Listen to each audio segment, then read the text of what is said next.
Assalamualaikum warahmatullahi wabarakatuh dan selamat sejahtera. Saya Zaim Ashraful Iman bin Zakaria akan membentangkan sedikit tentang pengenalan kepada tenaga. Sektor tenaga merupakan enjin pertumbuhan yang kritikal bagi ekonomi sesebuah negara. Hal ini kerana sektor ini dapat memberi manfaat kepada pengguna dengan akses harian kepada bekalan elektrik. Bekalan bahan api juga dapat menyumbang kepada sektor pengangkutan, contohnya seperti kereta api. Seterusnya, negara Malaysia merupakan salah sebuah negara Asia yang menggunakan batu arang dan bahan api fosil. Hal ini kerana ia merupakan bahan api fosil yang termurah dan merupakan sumber tenaga yang banyak digunakan di kebanyakan negara Asia. Batu arang dan bahan api fosil menjadi punca utama dalam pencemaran alam sekitar. Pembakaran arang batu yang mengeluarkan gas-gas yang berbahaya yang boleh menyebabkan penipisan lapisan ozon. Akhir sekali, ekonomi hijau dapat membuka pengeluaran dan penggunaan yang lebih lestari. Sebagai contoh, menggunakan bahan bakar non-fosil yang tidak menghasilkan banyak zat karbon. Sekian daripada saya. Terima kasih. Assalamualaikum. Nama saya Muhammad Fizi bin Muhammad Daid. Hari ini saya akan menerangkan pencemaran udara yang disebabkan oleh kegiatan manusia. Okey. Udara bersih yang sedia ada ni merupakan gas yang tiada bau, tak boleh dilihat dan tak boleh dirasa oleh manusia. Okey, kandungan udara normal yang kita ada, first nitrogen, kita ada 78%, untuk oksigen 21%, untuk karbon dioksida kita ada 0.03%, dan gas nadi dan campuran gas lain 0.97%. Okey, pencemaran ni berlaku bila udara bersih ni telah bercampur ataupun dicemari oleh bahan asing seperti bahan kimia, jirim zarah, memberi kesan tak pun memudaratkan kesihatan manusia, flora dan juga fauna. Seterusnya, okey. Pada tahun 1952, pencemaran udara yang paling teruk berlaku di kota London, iaitu yang digelar The Great Smoke. Okey, disebabkan benda ni berlaku, ketiadaan tiupan angin dan membuatkan asap itu terbentuk, berkumpul dan terbentuk kabus yang tebal sehingga di kota London, sehingga penglihatan hampir tiada. Okey, di dalam kabus ni dia tinggi sulfurik yang tinggi. Dalam asap ni dibebaskan daripada pembakaran arang batu daripada kediaman dan kilang-kilang loji kuasa yang telah mengorbankan 12,000 orang dalam masa 5 hari saja. Okay, disebabkan benda tu, Parlimen negara tersebut telah menilai kembali kesan pencemaran ni terhadap manusia. Okay, disebabkan itu, keluarlah Akta Udara Bersih 1956 yang mengharamkan semua pembakaran yang boleh menyebabkan pencemaran di seluruh England. Okay, untuk pencemaran ni dikelaskan sebagai dua, utama dan sekunder, primary dan sekunder. Untuk primary, contoh dia dia hasilkan daripada proses, contohnya abu dari gunung berapi, gas karbon monoksida daripada exhaust kenderaan motor, so sulfur dioksida yang dikeluarkan daripada kilang. Sekunder pula dihasilkan secara tidak langsung, sebaliknya membentuk udara apabila pencemaran utama bertindak balas. Contoh dia, tahap permukaan ozon kita sekarang makin nipis disebabkan pencemaran berlaku. Sekian daripada saya. Selamat petang, nama saya Tan Wee Kuan dan hari ini saya akan bercerita tentang perubahan iklim yang terjadi di Malaysia ataupun di dunia ni.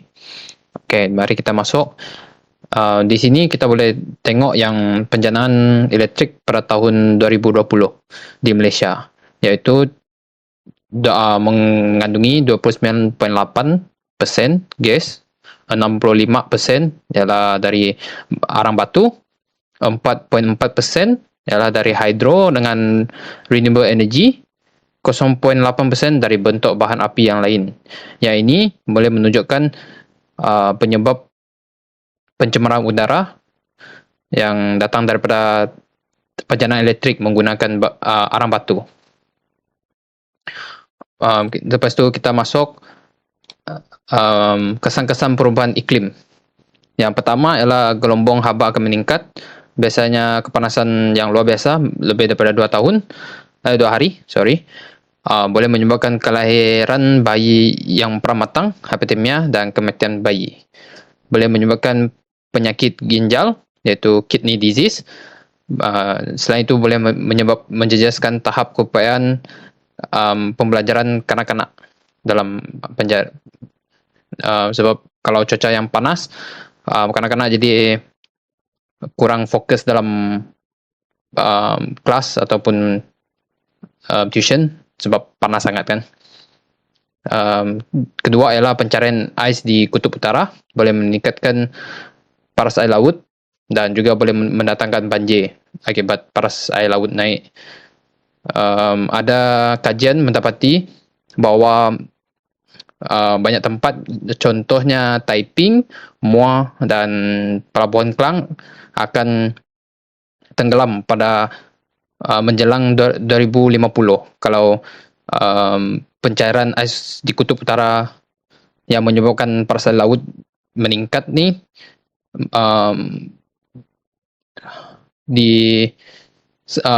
tidak diselesaikan. Yang ketiga, asap liar dan aerogen iaitu akan menyebabkan kerosakan paru-paru.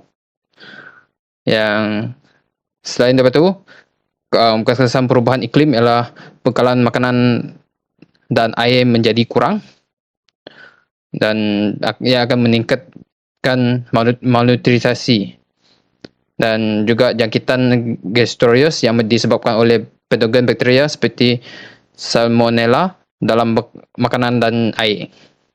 Selain itu, cherry juga salah satu sebab pencemaran air dan makanan yang diakibatkan oleh patogen bakteria seperti salmonella.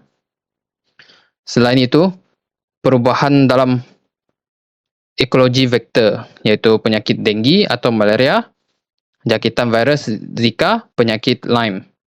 Penyakit denggi ini dalam Malaysia sudah makin hari meningkat.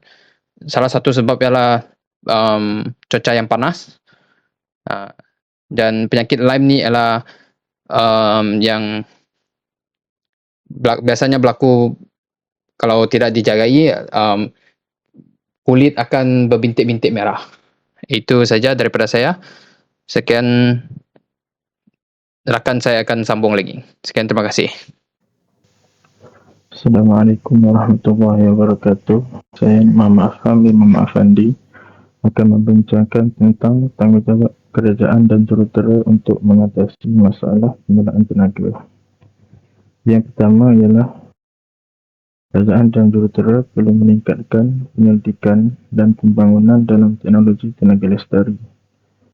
Hal ini untuk meningkatkan kecekapan, daya tahan dan kos pembangunan.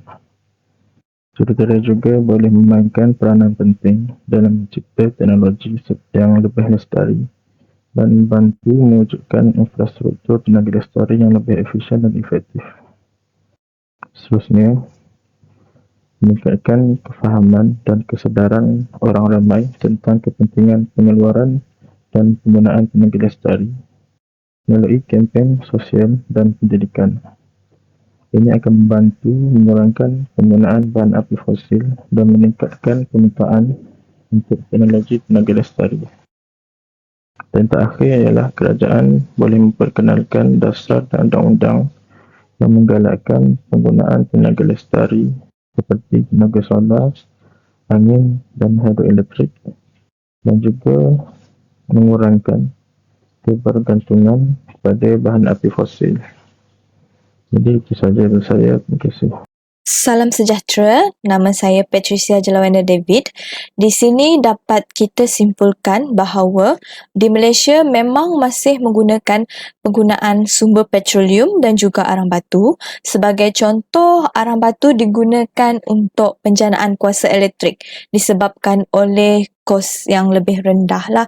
Jadi dia memang lebih rendah daripada sumber yang lain. Jadi kita masih gunalah. Okey, dan sebenarnya penggunaan sumber ni dia bercanggah dengan Akta Kualiti Alam Sekeliling 1974 dan juga akta-akta pembangunan lestari yang lain lah. Dia memang bercanggah disebabkan oleh tenaga ni, sumber tenaga ni sebenarnya dia tak boleh perbarui, jadi dia memang memberikan kesan buruk seperti perubahan iklim dan juga pencemaran udara. Okey. Akta Kualiti Alam Sekeliling 1974 di bawah Seksyen 20 termaktub juga tentang pencemaran udara, Seksyen 23 pencemaran bunyi bising, Seksyen 24 pencemaran tanah, Seksyen 25 pencemaran perairan daratan dan juga Seksyen 29 pencemaran minyak. Sebenarnya dia memang sangat bercanggah dengan etika-etika juga dengan kita kan nak buat pembangunan lestari, dia bercanggah, tetapi kerajaan telah berusaha, dia berusaha untuk menggunakan sumber tenaga yang lebih hijau, lebih bagus, iaitu tenaga yang boleh diperbaharui seperti solar dan juga hidroelektrik.